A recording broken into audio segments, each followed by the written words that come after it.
하고 있습니다. 이에 부단에서도 특검 측의 의견 제시가 있어야 할 것으로 보이고요. 또한 체포영장, 압수수색영장을 서울 서부지방법원에서 발급받은 것도 위법하기 때문에 그 발부된 영장이 위법하고 그에 대해 영장 집행을 불응하였다 하더라도 공무집행 방해에 해당하지 않는다, 이런 법리적인 주장을 하고 있습니다. 이에 관해서도 특검 측의 의견 제시가 필요할 것으로 보입니다. 재판장님, 그 부분과 관련해서는 향후 저희가 지금까지 제기됐던 그 복잡한 그 법적 쟁점들에 대해서 별도 의견서라든가 필요하면은 향후 변론 과정에서 충분히 그 주장을 할 예정인데요. 오늘 공개되는 재판이기 때문에 저희 기본적인 그 취지에 대해서는 간단히 말씀을 드리겠습니다. 특히나 오늘 말씀드렸듯이 공개되는 재판이기 때문에 좀 쉬운 말로 의견을 말씀을 드리겠습니다. 여러 가지 공수처 수사권이라든가 재판 관할권 문제 등에 대해서 구속 전 피의자 신문, 그리고 구속 적부심, 그리고 오늘 보석 신문에도 같은 주장이 반복될 것으로 보이는데요.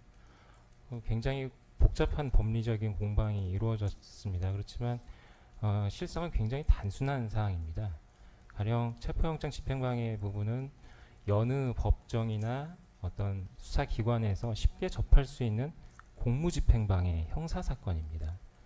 그래서 법관이 발부한 영장에 이견이 있더라도 어떤 법적 절차로 다퉈야지 물리적으로 막고 집행공무원을 폭행하면 그건 범죄입니다. 이 부분은 법리 이전의 상식이나 국민 눈높이로 판단하면 될 사안이라는 점 말씀드리고 싶고요.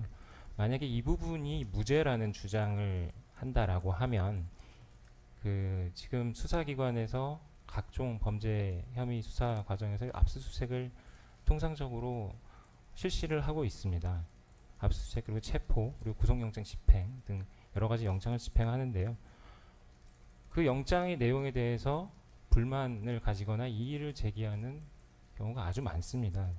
근데 어떤 영장의 내용에 대해서 불만이 있는 어떤 국민 누구나 집행 담당 공무원을 폭행하는 행위가 무죄다 라는 결론이 과연 국민 눈높이에 맞는 것인가, 어떤 복잡한 법리를 설명드리기에 앞서서 그런 상식적인 측면에서 판단을 하면 될 문제라고 생각을 하고요.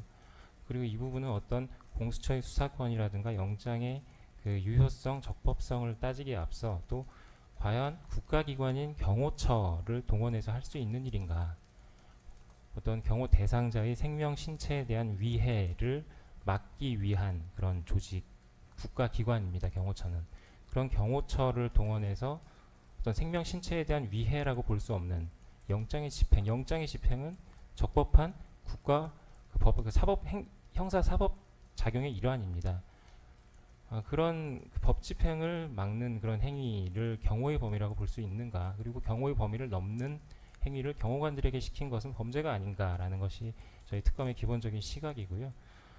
이 점에 대해서는 법원에서도 각종 그 영장 관련 재판이라든가 이 사건 구속 관련된 재판 과정에서 무려 8회에 거쳐서 변호인에 의해서 동일한 주장이 있었고요. 저 서부지방법원뿐만이 아니라 이 법원, 그 중앙지방법원에서도 3회에 걸쳐서 변호인의 그와 같은 주장에 대해서 받아들이지 않는 취지로 판단한 바가 있습니다. 그래서 그 개략적인 의견을 그렇게 말씀드렸고요. 그리고 이와 관련해서 말씀드린 김에 아까 그 변호인께서 말씀하신 내용 중에 좀 특검이 볼 때는 허위다라고 보이는 부분이 있어서 말씀을 드리면, 어떤 그 55 경비단장이었나요? 그 경호 책임자의 어떤 그 동의서를 위조했다라고 주장을 하셨는데, 이 부분은 저희가 향후 증거조사 과정에서 충분히 그 사실이 그러니까 그 주장이 허위라는 점을 말씀을 드리겠지만, 그 부분은 지금 오늘 또 공개되는 재판이고 해서 사실관계, 특검이 파악하고 있는 사실관계와 다르다라는 점도 우선 말씀을 드리겠습니다. 기타 상세한 법리적인 주장은 향후 의견서 등을 통해서 다시 말씀을 드리도록 하겠습니다. 이상입니다. 한 가지만 추가로 말씀드리겠습니다. 예. 그 부분에 대해서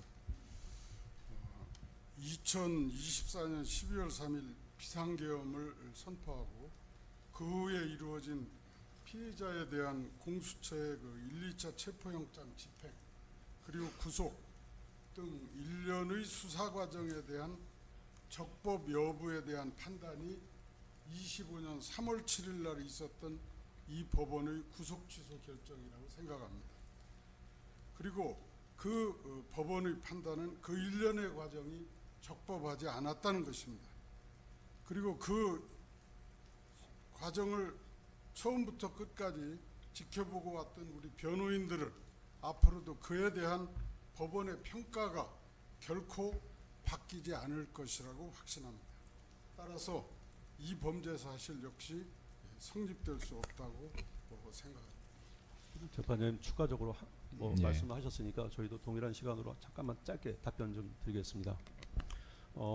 일단 법원에서 발부된 영장이 있다면 별도의 적법적인 법원에 의한 또 법에서 정한 절차에 따라서 이의를 제기해야 하는 것이지 영장 집행 과정에서 그렇게 실질적으로 자력부재 형식으로 그렇게 해서는 안 된다라는 취지의 특검 측 주장에 대해서 잠깐만 말씀을 드리면요. 영장만 발부되면 저도 좀 이해하기 쉽게 공개된 재판이기 때문에 말씀드리겠습니다. 그 영장만 발부되면 어느 사람의 집이든 수색할 수 있다는 겁니다. 체포영장이 발부되면. 그러면은 만약에 저와 상관없는 체포영장이 기재되지도 않은 장소에서 갑자기 문을 부수고 쳐들어왔는데 어느 누가 거기서 방어를 안 하겠습니까? 그것도 용인은 해야 된다는 겁니까? 그렇게 말하는 검사님의 집에도 쳐들어가도 되겠습니까? 그러면은 법에는 절차가 있는 것이고 체포영장에 기재된 곳에서 체포를 하고 수색을 해야 됩니다. 전혀 엉뚱한 곳에서 수색을 하고 군사시설 보호구역을 침입을 하고 한 행위가 어떻게 그 적법하다고 말씀드릴 수 있겠습니까? 더군다나 해당 지역은 군사시설 보호구역입니다. 그러면은 체포영장이 발부됐다면 어느 부대든 군사보안지역이든 마음대로 들어갈 수 있다는 것이고 그 들어가는 수사기관을 막는 행위에 대해서는 모두 불법하다는 것이 특검의 논리인데 그건 말이 되지 않습니다. 이상입니다. 네, 그 변호인이 방금 말씀하신 그 부분 관련해서 확인하겠습니다. 변호인 측 주장은 그 체포 수색 영장에 기재된 번지는 대통령 거주하는 관저 건물 자체만을 말하는 것이기 때문에 그 해당 장소의 일정문에서부터 관저에 이르기까지의 통로 부분에서 수색하거나 영장을 집행한 것은 적법하지 않다 이렇게 주장하고 있는 것이 맞으신 거죠? 예, 그 부분에 관한 특검 측 의견은 어떻습니까? 어떤 형사소송법상 군사 보호시설에 대한 어떤 그 제한이 있는 그런 수색 행위는 하지 않았다라는 것이 특검 입장이고요. 뭐 체포영장 집행 대상자의 발견을 위한 어떤 체포영장에 부수된 행위가 있었던 상황이기 때문에 변호인 주장에 동의하기 어렵다라는 입장이고요. 그 부분에 대해서도 법리적인 주장을 조금 더 상세하게 별도 의견서로 제출하도록 하겠습니다. 재판장님. 이제 참고로 좀 말씀드리면은 그 특검이 공수처가 제2차 체포 집행 영장 집행을 위해서 사전에 국방부와 경찰 등의 협조 공문을 보냈을 때는 대략적 지번이 10개로 표시되어 있었습니다. 그러니까 수색을 하고 체포를 하기 위한 모든 지번이 다 표시되어 있는 내용으로 협조를 보냈습니다. 그렇지만 정작 영장 발부는 달랑 이 대통령 관저가 있는 128-24번지만 받고 나머지 지번은 전혀 발부받지도 않은 상태에서 나머지 지번에서 수색을 개시한 것입니다. 그 특검의 그 증거 목록을 추후에 제가 말씀을 드리겠는데 증거 목록에 의하더라도 그런 내용들이 상세히 기재되어 있습니다. 예. 지금까지 정리한 쟁점 관련해서 추가로 의견이 있으시면 추후에 의견서로 제출하시거나 추후 공판 기일에 진술하여 주시기 바랍니다. 예, 다음으로 증거조사 절차 진행하겠습니다. 예, 검사 측 증거 신청하십시오.